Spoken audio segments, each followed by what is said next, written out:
depuis l'âge de 4 ans. Je n'ai pas arrêté.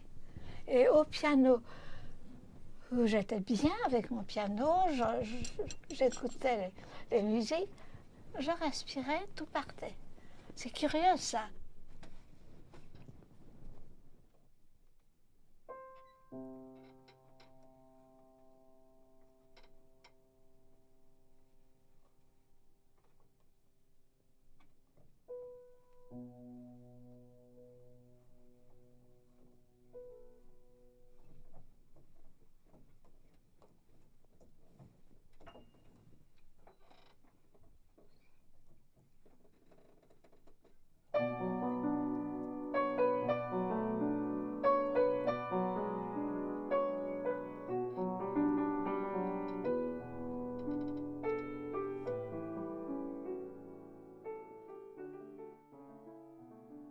J'ai donné des cours à l'école normale et puis j'en ai donné à la maison.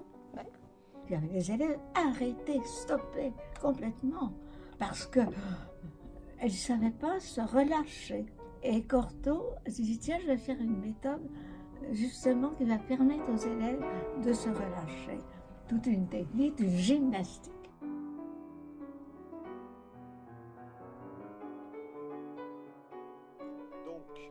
Dis donc, là, alors ce qui est marrant, c'est que là, t'es nettement plus grave, là. Bah oui. T'as un regard... Oui.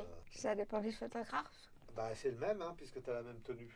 Mais c'est fascinant. Oui, mais c'est ce que je te déconne, la façon de dire. Ah bah oui, mais c'est fascinant, c'est durant la même séance, il y en a une où t'es souriante et poupine, et là, t'es comme si t'étais plus âgée et grave. J'ai toujours beaucoup écouté de musique. Avec une maman pianiste quand j'étais dans son ventre, bah forcément, j'étais baigné de musique. Je savais déjà qu'elle avait une manière d'interpréter qui était différente des autres pianistes que j'écoutais donc sur France Musique, Radio Classique, etc. Donc je savais qu'elle avait un style, une approche, une interprétation, surtout de Debussy, qui était vraiment absolument unique. D'une part, à sa propre sensibilité, bien sûr, son goût pour les éléments, la nature, son sens de la contemplation. Et puis ça donnait le premier CD, et elle s'est écoutée.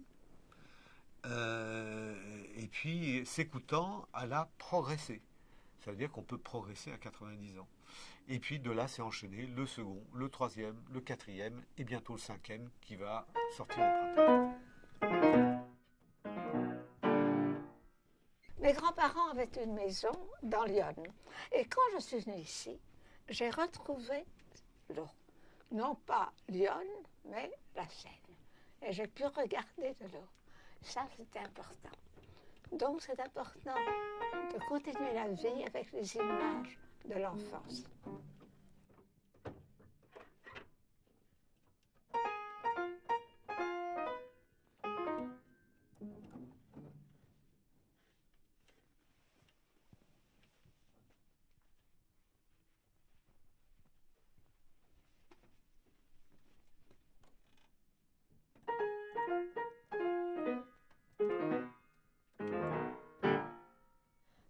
La musique fait partie de ma vie.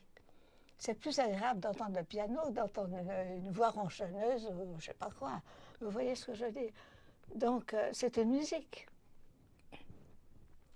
Et on a besoin de musique.